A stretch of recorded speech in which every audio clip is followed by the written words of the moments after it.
Super Supportive by Sleyca. Chapter 60 Mother Part 2. "This is fun," she said, waving a hand to make the sigil that represented Alden's skill disappear from the television screen. "Normally, even if you were learning to use your authority, I wouldn't talk to you about the original avowed skills. I would have to violate some rules to direct you toward them these days, and you haven't yet earned an extraordinary measure like that. But you already have the skill and know what it is, and a very naughty wizard has gone so far as to tell you outright that you can develop it for a lifetime." Alden was sure there was a picture of Joe somewhere in the universe with the words, "Very naughty wizard," scrawled over his face. You would have figured out that the skill had no ceiling, probably, eventually. But how many decades of your life would it have taken, I wonder, with so many other delightful talents tempting you to become something else? She grinned at him. "So, now that you've chosen to make your life harder by moving forward with full knowledge of your authority, it's time for the simpler choices. Would you like me to tempt you with a multitude of options, Alden? Shall I bring up the Riebit skill list for you? Do you want some points in appeal? Interested in shiny new spell impression? Or are you in the mood for something a little older?" Oh, right, thought Alden. This is what happens next. He had known. He just hadn't been all that focused on talent selection. Finding out he was going to live when he and the Quaternary had both thought he wouldn't had eclipsed it in importance. And besides that, he hadn't realized he'd have to start by choosing to keep something that seemed as fundamental to him as his authority sense. "How many levels did I get, anyway?" he asked. "What was the tipping point that made it all start to fall apart?" "If you want to be all human about it and calculate what you know is authority growth in levels," she said, "then you gained 8. "8?" said Alden, stunned, even though he knew that the number was going to be larger than it would have been under normal circumstances. "Wait, I don't quite understand how it works, though. The skill itself is stronger already, so some of the authority is already bound into it, right?" "As long as the skill isn't complete and sealed, which yours will never be, then the bound authority you have grows stronger within its confines, and the free authority you have grows separately. The second at a faster rate than the first. 8 levels is your total improvement overall." "Got it. So I'm a level 9 now. If that's measured as excess authority on top of a level something skill and my trait and my stats?" "If I'm forced to work with these terms, then I think the current power level of your skill should be called 3. But Earth says round up to 4. It strokes egos to make humans more manageable, it seems." Well, that's a nugget of truth to worry over when I have less going on, Alden thought. Gaining 3 total levels had once been his ambitious goal for a year in which he'd imagined himself training full-time at one of the best hero schools in Apex. Alden wouldn't have aimed for level 9 overall until he was well into college. "It's even better than you're thinking," she said, after giving him a moment to process it all. "Learning to press all the buttons on the skill machine is an excellent way to train up and grow your authority. But can you please come up with a more elegant metaphor when you have a moment? This one pains me, and my children generally cope better when they see their skills as worthwhile artistic instruments to master, not ugly, tedious devices they must poke at so that they don't die on a demon moon." "Is the way I think of it really that Do you want to hate your skill more than you have to?" "No," Alden admitted. "Then do better." She paused. "You asked about the tipping point. It should have been all the way around level 6 or 7, at the rate you were growing your free power, practicing with it constantly and stretching it against both the chaos and the skill. You ought to have been dead weeks ago. Your friend really did refine you into something I usually only see in gifted young Artonans. I imagine he possesses the ability to do it because having authority of that quality was the requirement for becoming a member of his priesthood?" Alden shrugged. "If you don't know the right word when you're looking at my memories, then I don't see how I can tell you anything." "I've never had the opportunity to join with one of his kind and come to an understanding," she smiled at Alden. "Anyway, congratulations on your swift advancement. I'm very proud of you, even if you did almost kill yourself." "Thanks." "Normally you and Earth would have had a back and forth at each of its preferred milestones, with it offering you rewards and you choosing from them, or in your case refusing them. Instead, you now have no option but to pick everything all at once." The presents disappeared from beneath the tree and reappeared scattered across the floor at Alden's feet. "I'm sorry," she said. "As you now realize, you yourself are paying the largest portion of the gift's price. but it should still be satisfying to rip off the wrapping paper. That's an entertaining way to do it. Alden grabbed the package with the bulldozers on it and tugged off the yellow ribbon. When he tore it into the box, light filled his eyes, for the first time in months. He laughed. I almost forgot what the interface looked like. That's what you get for running around beyond contract reach for so long. Try it out. Alden reached up to touch the button for the wardrobe. With your mind, she clarified.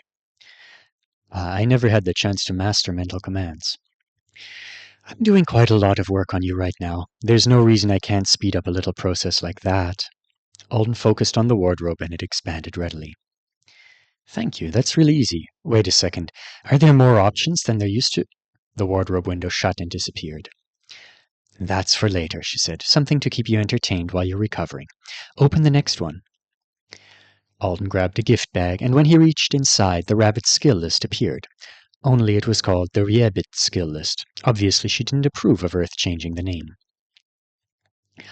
You can have another skill, she said. In fact, you have accumulated so much free authority that you can have another B-rank skill affixation, if you want it.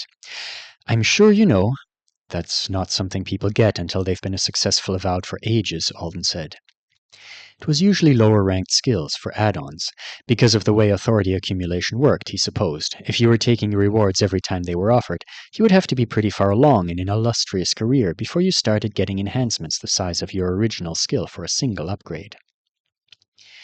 What is a level anyway? He asked. Is it like a recommended percentage of growth compared to your total power prior to rebinding it? She sniffed. Recommended, yes. A poor recommendation, in my opinion. Don't listen to Earth, Alden. Take your affixation in the largest doses you can stand. Not as large as the one you're about to get, but in general, patience is a virtue. Alden blinked. I mean, I was going to anyway because I want to actually get to use my free authority for spells for as long as possible. Good boy. But why? For normal people, I mean. The tension between your free authority and your bound strengthens your power. The more equal they are to each other, the greater the benefit. This is much more applicable to you than to a regular avowed, since your very awareness of the tension increases it substantially. But it applies to a smaller extent universally. Like they're arm wrestling each other all the time, Alden said, and by doing so they're forcing a constant state of reassertion? She sighed. That's as bad as the machine metaphor, but you may keep it. Alden glanced down at his Ariad. I'm not the only human avowed with an authority sense, am I?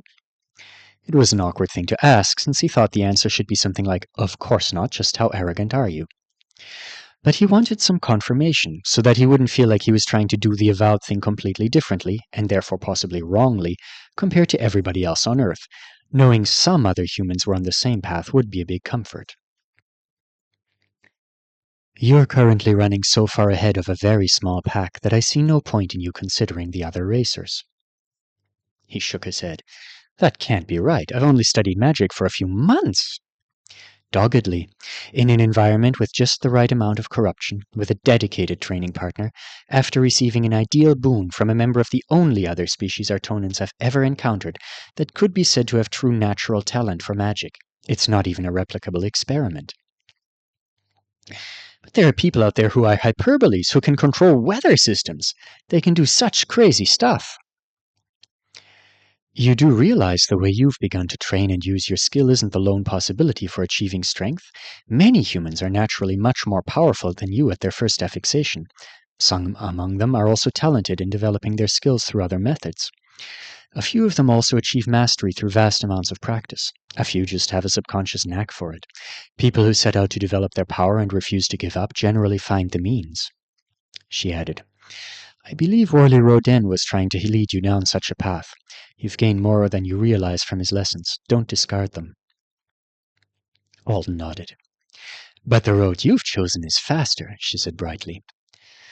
I kind of figured. You still don't understand how much faster it is.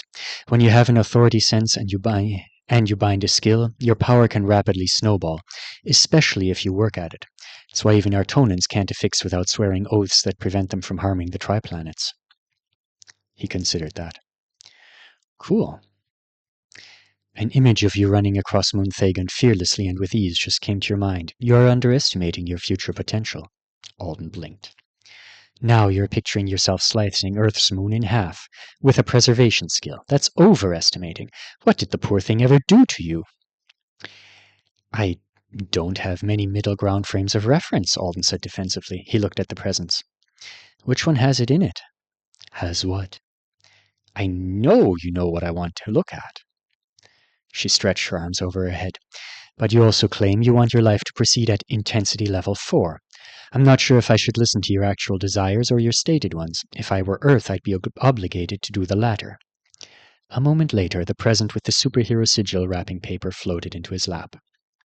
Alden should have known. He dug a finger under the tape and peeled the paper away slowly. It comes with a lot of options, she said. Do you want me to limit it to the smart choices, or do you want to see everything? Let me see everything, but don't let me make any more dumb decisions today. The living room expanded until it was larger than a football field. Startled, Alden stood up from the sofa at the center of the suddenly vast, carpeted room. The television was so far away he couldn't clearly make out the image on it, and floating at a convenient eye level were hundreds of semi-transparent golden system windows with what looked like skill names and descriptions written on them. No, not skills, she said, still sprawling across the couch. They're more like seeds that can only grow in the soil of what has already been established within you. These are designed to give your existing skill new facets, but there is nothing here that will alter its fundamental nature. Alden stared at the golden window nearest to him and reached for it. He found that he could grab onto it and hold it like a card. The bearer of all burdens. You may bear that which has been entrusted to you by the one you choose to serve. You will preserve that which you have mind, strength, and will to bear. You may not lay your burden down. This is your skill, along with a better translation of what it was intended to be at its heart, she said. You have questions. Alden held the card, studying the description on it. In a way, though the words left out what he'd been thinking of as important technical details about the skill's function, they resonated more because of it. It's pretty symbolic. You've already noted magic tends to be, especially if it's older. The taste of Kibby's vaguely acidic blood filled Alden's mouth, and he wrinkled his nose. It does kind of make it easier to grasp, I guess, even if some of the rules seem to be left out. For example, there's no mention of auto-target for summoners. That's a newer convenience added on top of the original skill, a largely system-directed bauble. It relies on the fact that by responding to a summons under contract, you're on some level choosing to serve that person. Alden nodded. The rule about having to carry things around for them to be preserved is missing too. The fact that you have to walk or hop with things is part of the original design, but it's not meant to be a permanent feature. Alden lowered the card to meet her eyes. It's not? It's more of a geas placed on the new bearer. It would naturally break down over the next few years, but you can speed the process with effort. It's designed to help you understand on a deeper level what this skill is, so you'll possess the right mindset by the time you start using it on things harder to grasp than bits of gravel or balls of putty. What exactly is it helping me understand about? You'll figure it out if you try. Alden sighed. It's to make using the skill more inconvenient. That wasn't even much of a try, and you're right. To make me more consciously burdened even when I'm carrying something really light. Yes, part of the skill's potency comes from the fact that you must sacrifice some strength of your own in order to preserve your burden. Up until now, your burdens have been simple for you to understand. Objects. You were aware of them weighing on you bodily, and you were aware of them weighing on your authority, more so sometimes than others. Alden looked back at the card. You will wholly preserve that which you have mind, strength, and will to bear, he said. Earth just translated that concept as tangible item. It's not a bad description for a beginner. Your skill doesn't yet have the necessary facets, she gestured at the glowing windows filling the room, to expand your definition of the tangible and allow you to carry the sorts of things that will make you the bearer of all burdens, instead of just ones with an obvious physical shape for you to hold on to. No way. Alden thought he knew where this was going, but if he was right, it was overwhelming. My friend Bo, he said, he assumed the skill would be different. Before I chose it and we read the description, he wondered if it would work for things like taking pain or stress away from people.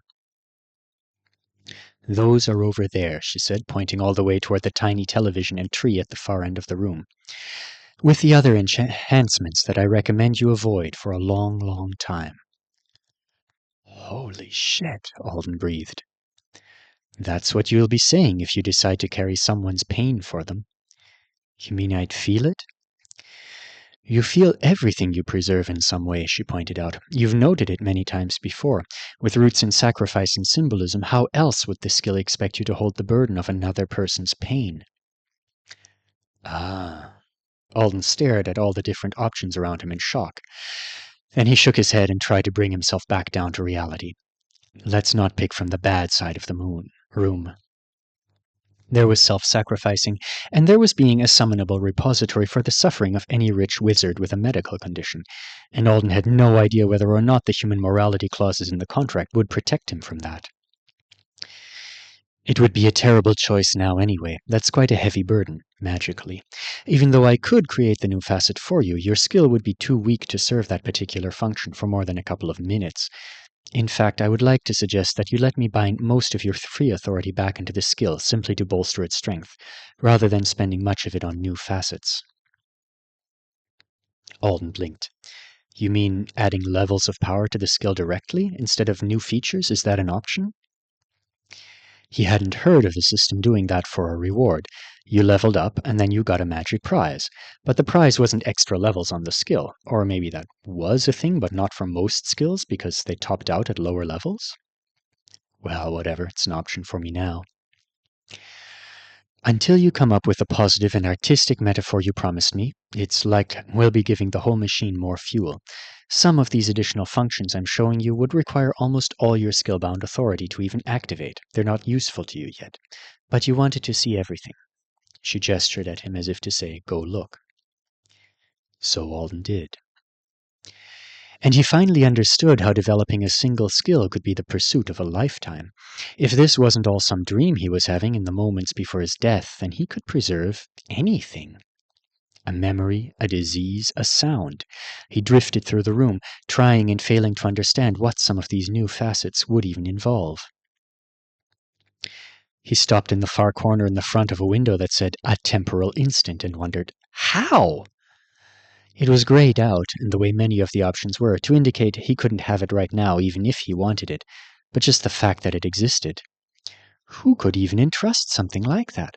How would they have one in their possession? And how would I bear it?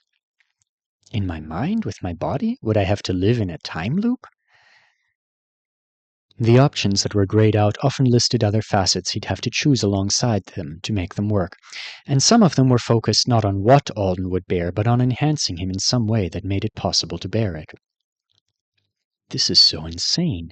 He'd been wondering for a while, and finally he stopped at a particular option that seemed to be required by a huge percentage of the other facets in the room. It was right beside the sofa, too, which meant it was highly recommended. Divide from whole. Aids the bearer in the division of a burden from its source. It's extremely complex if you want to know how it works, but if you just want to know what it does, it's the facet of the skill that will allow you to hold certain types of burden away from the bits of reality that they are a part of. It goes with this one, sensitivity. Gives Alden the ability to sense the thing he's trying to divide from the whole. Oh, they're getting personalized now, Alden thought, smiling at the description. He didn't mind it. It was pretty much the opposite of the ultra-vague skill definitions Earth had used. It sounds like it makes me psychic. Only for specific qualities of the thing you've been entrusted to carry. That was way less overpowered, but Alden didn't see any reason to be greedy. So I have to take both of these before I can even use the skill on the foggier conceptual stuff? It's the defogging package, she said. You're going to want it if you ever want to try most of the other expansion options. Alden took both of the windows. So if I take these, and we pour whatever amount of authority you recommend into the core of the skill, most of it, what's left to choose from?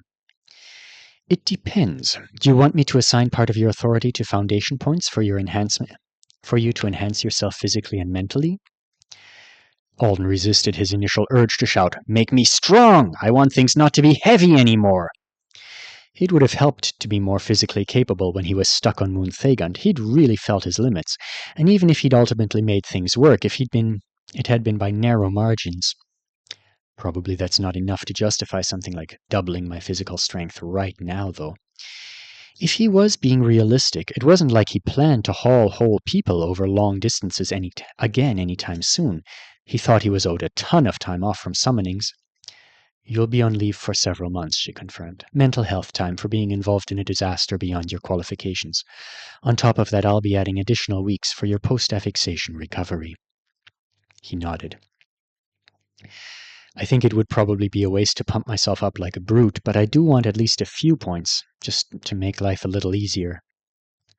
"How about you choose one from these options then?" she said.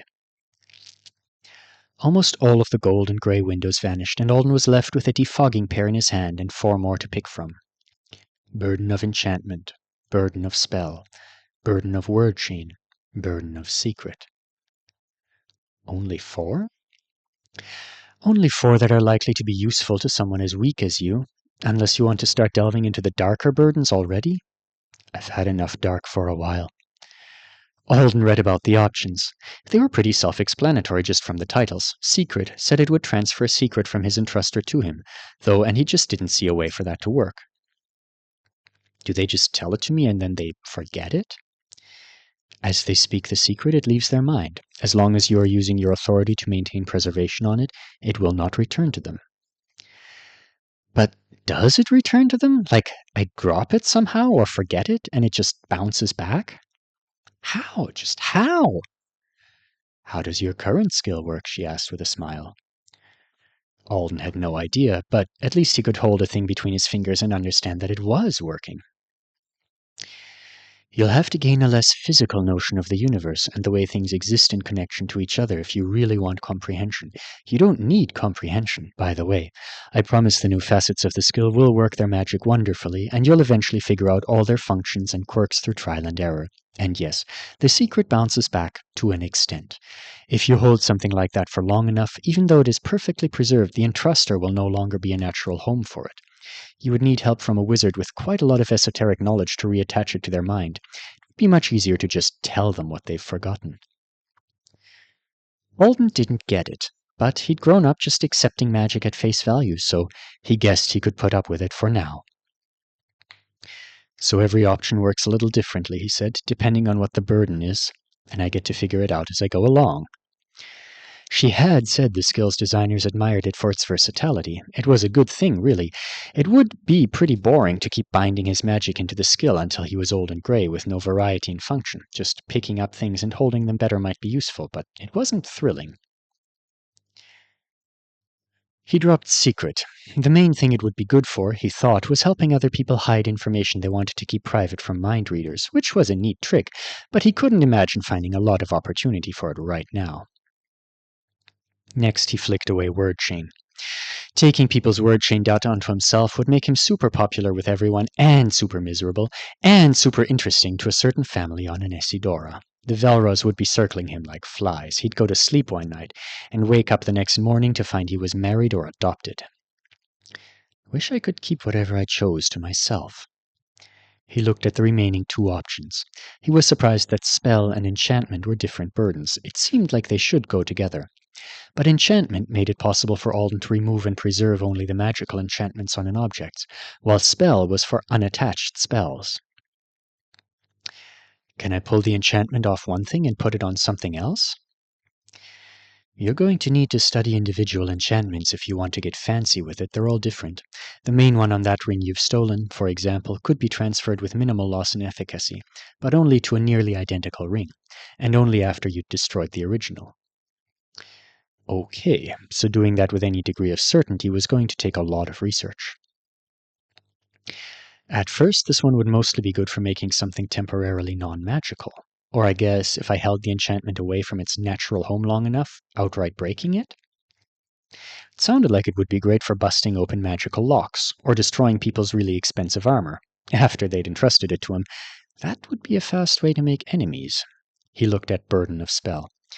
If someone gives me a spell, can I hold it and then cast it later?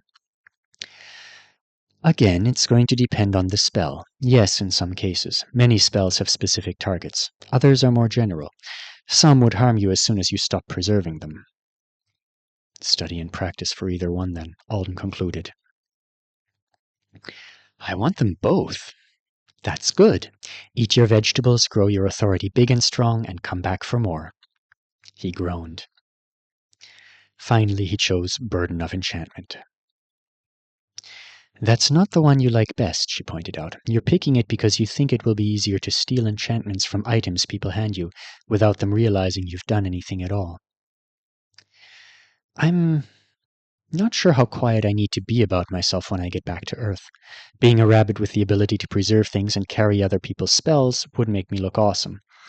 I think it's awesome anyway, but people are going to ask a lot of questions about what the new talent is and how I got something that powerful that fast at B rank, and I don't know what I'm allowed to say, or even what I want to say. Pulling enchantments sounded more subtle. With regards to the corruption incident on Thagon, no official request for your silence has been issued by the Triplanets so far. It's largely unpublicized on Earth, but not a secret. Avowed are fully aware we face chaos issues of some kind. The more powerful among you are sometimes called to assist with such matters. It was an unfortunate accident that you were caught in that kind of trouble while peacefully collecting berries. Alden rolled his eyes. But there's no reason from a political perspective for you not to reveal it. That's good to know. Your discretion in other matters would be wise, though, for your own happiness. She stared pointedly at the aureate on his wrist. He touched it. It is a problem, then? Like, legally? It's not illegal for you to have it, or use it, or learn magic. It would deeply gratify some to know you are pursuing your course, and it would mortally terrify others. It's not something you should reveal lightly if you want to enjoy book clubs and live on Earth for a while longer. A while longer? You don't think I can keep it a secret? Not for your entire life, she said. And even in the short term, you would benefit from assistance. Gaining as much power as you have in half a year is quite noteworthy. I'll give you an option to think about later. For now, you need to choose the last part of your affixation. With a quick mental command, Alden pulled up his enhancement list and examined it. Foundational enhancements. Sympathy for magic +4. Appeal +1. Dexterity +0.5. Stamina +0.25. Processing +0.25. Visual processing +1. Agility +2.5. Proprioception +1.5. Speed +1.5. Strength +0. What does sympathy for magic even do? Alden stared at the numbers. I never have figured out what's good about it, and it's the biggest boost rabbits get. The expression on her face was full of pity. You don't need that one. Why? It makes it easier for you to use magical objects. Lots of Reabits working in all-wizard environments on the Triplanets need to use tools. This helps them see some of the features in the way a wizard would, without having to possess an authority sense. It's literally for making magic buttons glow brighter, thought Alden, feeling devastated. He'd known that was part of it, of course, but he'd hoped there were other hidden benefits. If those 4 points had gone into anything else... It's actually borderline detrimental in your case, she said. It's like slapping on a pair of glasses when you already have perfect vision. All it's doing is giving you attention issues. Alden wondered if he was too old to whine about the unfairness of the world. Of course not. I know some very old people who would sob if they were forced to eternally waste part of their authority on bad glasses, she said in a comforting voice. Look, here are some points for you to spend on better things. A glowing number 8 appeared in the air just in front of him. That's all I have left. This is the maximum number I think you should spend here. You can have more if you want, but I'd put the rest into your skill. Alden side-eyed her, then tapped on the plus sign beside processing. It jumped 1/4 of a point. He tapped it again and again. I'll start the affixation process for that point, she said dryly, but you'll still have to wait for it to come fully due. Gradual increases in mental capacity are the way to go. How long? About an Earth year. Still, worth it. Go ahead and add an extra half if you like. If you give me permission, I can even divide it up in ways that will specifically support your skill use and your wizardry. Feeling smug about his future as a smarter, faster-thinking Alden, he added the full point and a half. How much dexterity would I need in order to improve my use of the Aureid? He asked. It was a massive perk to have personalized advice from the one who'd be doing all the modifications to you, instead of just a list of obscure options and the opinions of random people on the internet. Alden assumed most of his future affixations would take place on Earth, so he ought to make full use of this resource while he had the chance. How good do you want to be at the Aureid? He pictured Gelnor's fingers flicking rapidly through the patterns right before she blew up Stuart's foot. Quite proficient, then. Take 2, and at least half a point in speed. If you confirm that you want it just for the hands, I can make sure everything aligns to support that.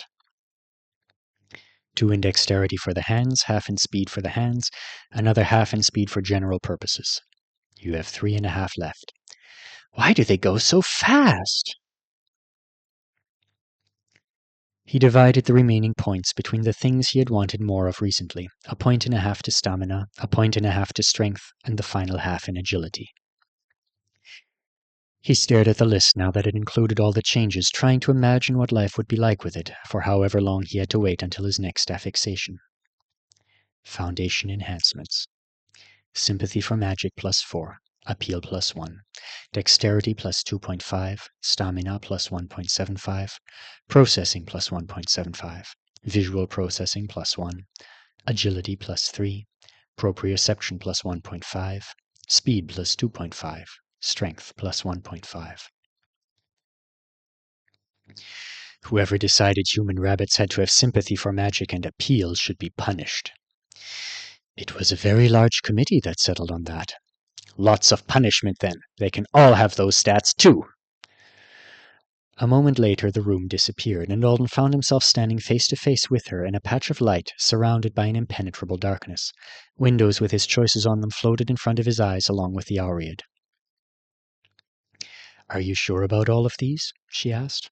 He took them all in. The stats, the psychic defogging package, burden of enchantment. I feel good about them. She nodded and they disappeared. Then it's time for us to finish you up. Any questions? They both knew what his question was going to be, but she waited for him to speak it anyway. Swallowing hard, he asked, It's going to hurt, right? This time and every other time from now on. That's right, she said. What will it be like? I will be taking a very dear and essential part of you and twisting it into a new shape. I will be severing its limitless future for the sake of a single purpose. You will fight back, and you will lose. You will beg me to stop, and I will not. When it's over, there will still be pain. You will not want to use your power for a while, and it will take some time for you to find your new normal. I can still back out. You can, she agreed. Just this once. No, don't listen to that part of me, he said. I've made the decision, so let's do it. Yes?